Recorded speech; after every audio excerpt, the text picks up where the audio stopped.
Nos últimos dias, você deve ter ouvido falar que muitas pessoas estão com suspeita por envenenamento de metanol. No momento em que esse vídeo está sendo gravado, mais de 60 suspeitas em todo o Brasil estão sendo investigadas, o que abre uma possibilidade bastante preocupante e um problema muito grande de saúde pública. Mas diante disso tudo, algumas perguntas continuam no ar. Como o metanol afeta o nosso organismo? Quem é o responsável por isso tudo? E o que fazer diante dessa situação? No vídeo de hoje, eu vou buscar responder essas e outras perguntas que são fundamentais para a gente poder entender como esses casos têm relação direta com a lógica do lucro capitalista. Nas últimas semanas, vocês devem ter observado o crescimento de casos suspeitos de envenenamento por metanol em todo o Brasil. Diante desse crescimento, as autoridades já aconselharam a não consumirem bebidas destiladas por não se saber exatamente qual que é o tamanho da adulteração provocada pelas empresas. Mas para falar sobre isso, vamos primeiro entender o que é o metanol, quais são os efeitos que ele causa no nosso corpo. Diferentemente do etanol, que é o álcool utilizado na fabricação de bebidas, o metanol é um produto que é utilizado na indústria, principalmente nas áreas da produção de tintas, solventes e outros produtos químicos. E o nosso corpo tem a capacidade de metabolizar, ou seja, de digerir tanto o metanol quanto o etanol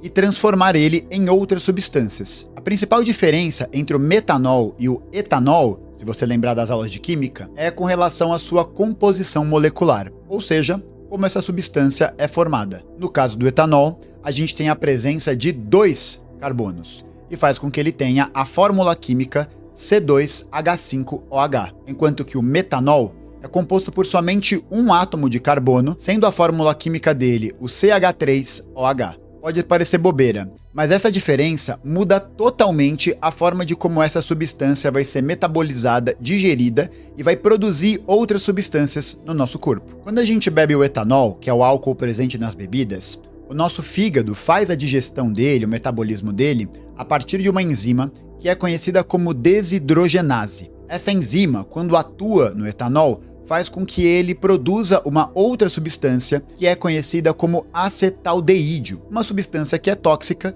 e está ligada aos sintomas causados pelo excesso de etanol no nosso corpo. A famosa ressaca, dor de cabeça, enjoo e outras sensações que são bem comuns depois que a gente faz o consumo excessivo de álcool em alguma festa ou em algum rolê. E embora o etanol em excesso cause muitos problemas para a saúde das pessoas, o nosso organismo tem vias metabólicas, tem caminhos que permitem com que essas substâncias sejam menos danosas para o nosso corpo. O metanol, por outro lado, percorre o mesmo caminho que o etanol, só que as substâncias geradas pelo seu processo de metabolismo vão ser bem diferentes. Isso porque quando o metanol entra no fígado e vai ser processado pela enzima da desidrogenase, ele vai se transformar numa outra substância, uma substância que é chamada de formaldeído, que é bastante tóxica para o nosso corpo. Na sequência, esse formaldeído vai ser transformado em ácido fórmico. E aí que está o grande problema. Os seres humanos têm uma capacidade de metabolismo muito mais lenta do que outros animais em conseguir processar esse ácido fórmico e retirar ele do nosso corpo. Esse ácido, quando se acumula, vai causar um processo chamado acidose metabólica, o que vai provocar uma interferência principalmente nas células nervosas do nosso corpo, do nosso sistema nervoso, afetando principalmente o nervo óptico, ou seja, as células nervosas presentes nos nossos olhos. E é por isso que quando a gente está lendo a respeito desses casos de intoxicação por metanol, a gente vê que a grande maioria dos sintomas está associada a essa cegueira. E o acúmulo desse ácido no nosso corpo pode levar à falência múltipla de órgãos e até a morte. Então, enquanto o consumo excessivo de etanol, desse álcool que é presente nas bebidas, causa os efeitos da ressaca, um consumo muito pequeno de metanol, e a gente está falando de coisa de 10, 20, 30 ml, podem ser fatais para o consumo humano. Então, mesmo com essa pequena diferença entre as duas moléculas, os danos causados pelo consumo do metanol e do etanol são devastadores e podem ser a diferença entre a vida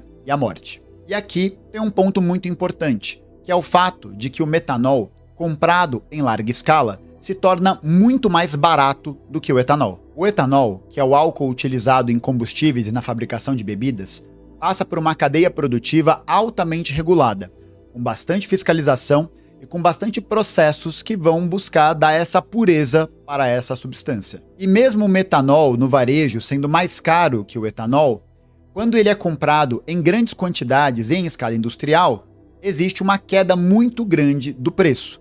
Tanto comprado em larga escala quanto desviado das grandes produções industriais, o metanol acaba sendo utilizado por algumas empresas como um substituto do etanol, já que ele vai ser muito mais barato e vai acabar provocando uma diminuição nos custos da produção da bebida. E durante o processo de destilação, que é a produção de algumas bebidas como vodka, gin e cachaça, o metanol até chega a ser produzido.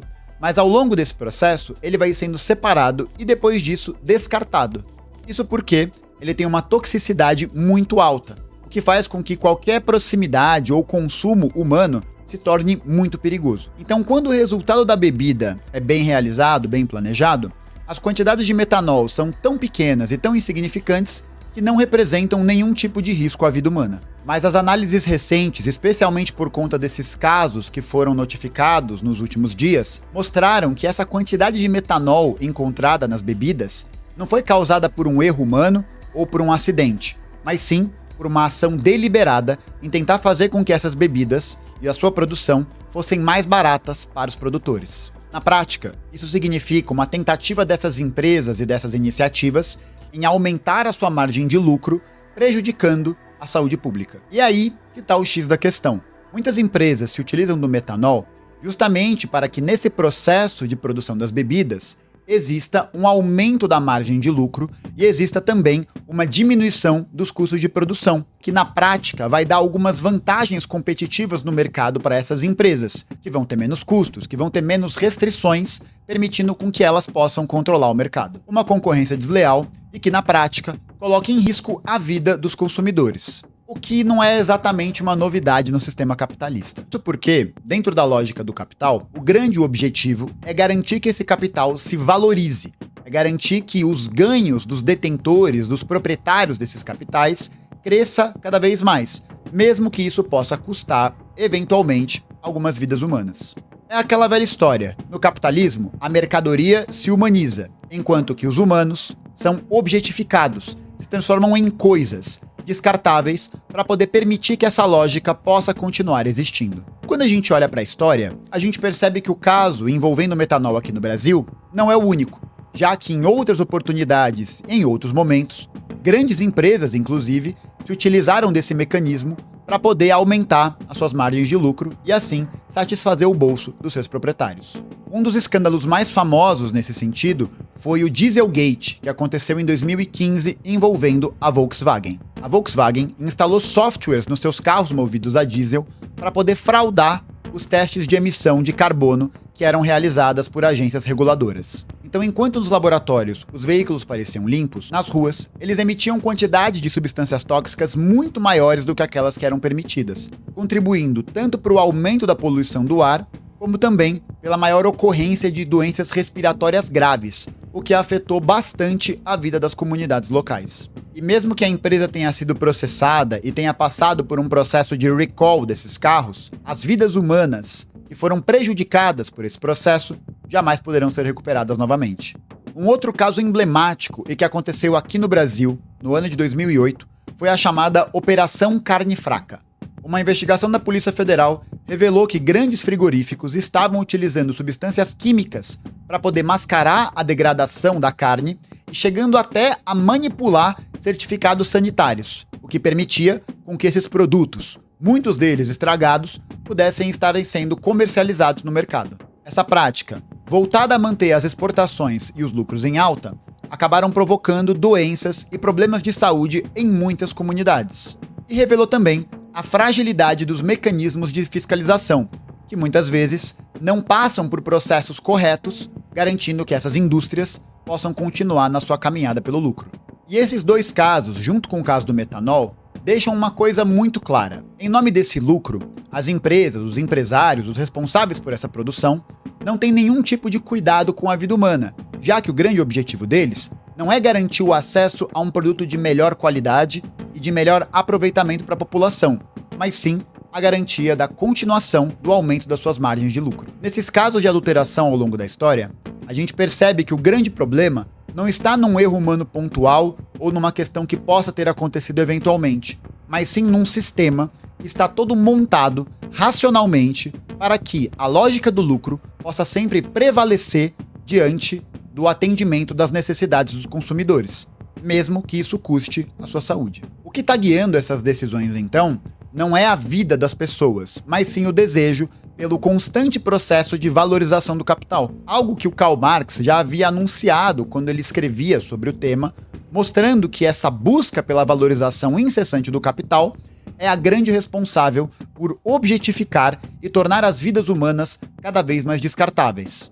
Uma dinâmica que empurra cada produtor a ir muito além dos limites naturais e sociais aceitos para um consumo seguro.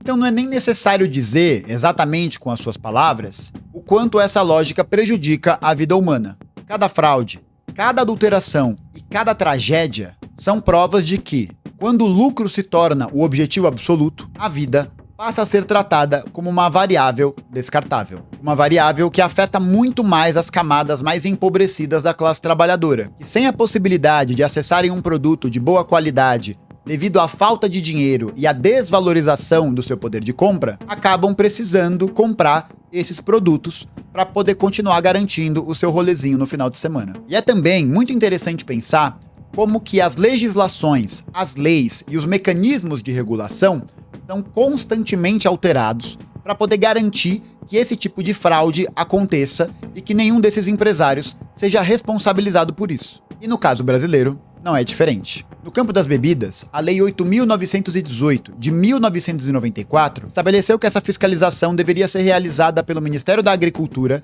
e pela Anvisa, a Agência Nacional de Vigilância Sanitária. Mas a partir dos anos 90, e com o avanço das contrarreformas neoliberais que buscavam modernizar os mercados, esse tipo de fiscalização e esse tipo de lei passou a ser atacada para poder garantir que esses produtos pudessem entrar com mais facilidade nos mercados. Com um processo de verificação mais simples e com menos cuidado, esse tipo de evento começou a acontecer com mais frequência. E um dos marcos mais importantes disso tudo foi a Lei 13.411 de 2016, que alterou a forma de como as empresas deveriam passar por esse processo de registro e de fiscalização. Antes dessa lei, a Anvisa tinha mais liberdade e mais tempo para poder verificar, tintim por tintim, como cada produto estava sendo produzido, garantindo assim uma segurança do consumidor. Mas para as empresas isso era muito ruim, já que atrasava o processo de entrada de bebidas no mercado, prejudicando assim os seus negócios. Com essa lei, foram estabelecidos 2 tipos de prazo para poder verificar a qualidade desses produtos. Um prazo para pedidos urgentes que deveria durar até 120 dias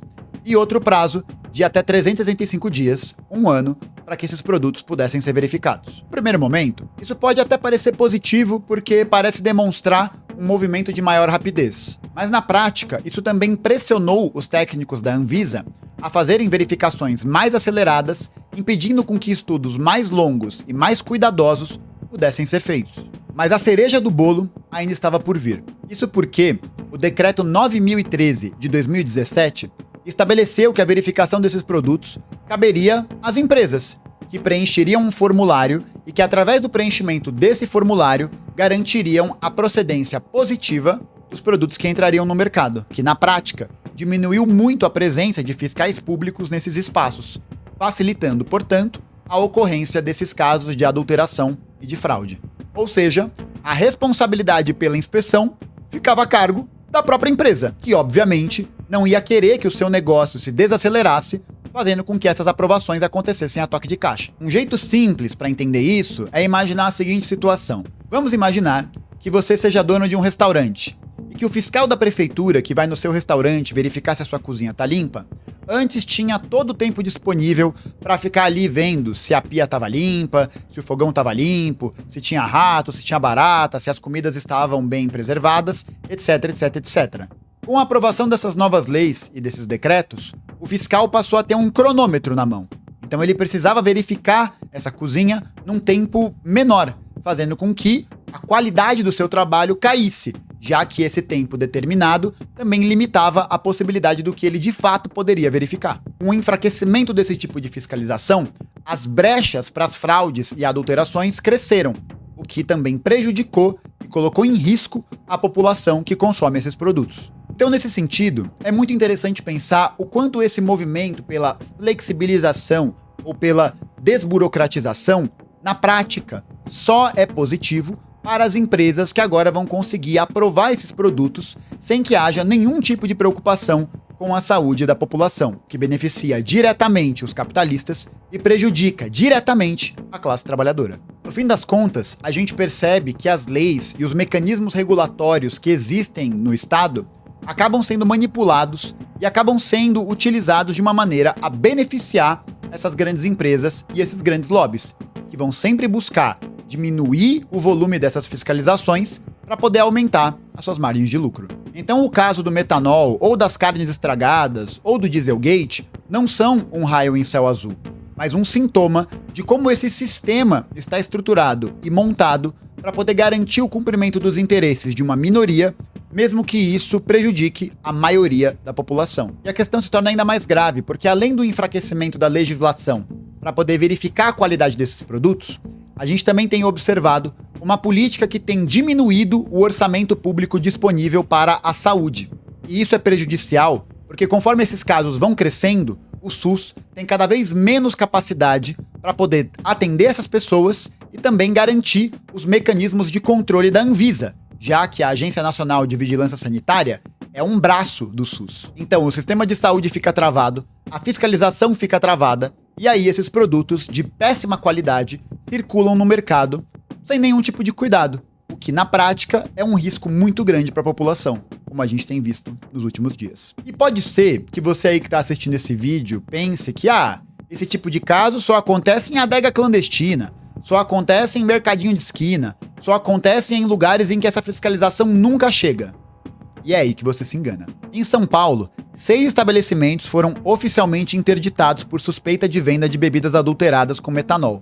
E todos eles em bairros chiques. Esses casos deixam claro que a gente não está falando de acidente, mas de escolhas feitas dentro de um sistema cuja lógica é a valorização do capital e cuja lógica que importa é a continuidade dos ganhos desses empresários. Então, enquanto esse empresário continua enchendo seu bolso com gin, vodka e outras bebidas adulteradas, quem paga esse preço é a sociedade, que está, literalmente, consumindo veneno no copo. E apesar dessa história do metanol estar em voga, circulando bastante agora nos noticiários por conta desses acontecimentos, a gente vê que esse tipo de lógica não é exatamente exclusiva desse setor. Então é importante lembrar que as tragédias, crimes cometidos pela Vale, em Mariana e Brumadinho, ou pelo crime cometido pela Braskem, em Maceió, são retratos claros de como essa lógica é prejudicial para a vida humana e como essa lógica serve única e exclusivamente ao atendimento de interesses privados. Tanto na nossa história, como em outros casos espalhados pelo mundo,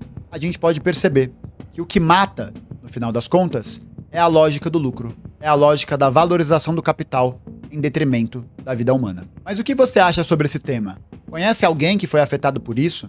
Comenta aqui embaixo. Não se esqueça de deixar seu like, se inscrever no canal e, principalmente, se você achou esse material interessante, enviá-lo para alguém que queira entender um pouco melhor quais são os caminhos que o metanol e o lucro atravessam a nossa vida. Muito obrigado por ter assistido até aqui, valeu e até a próxima.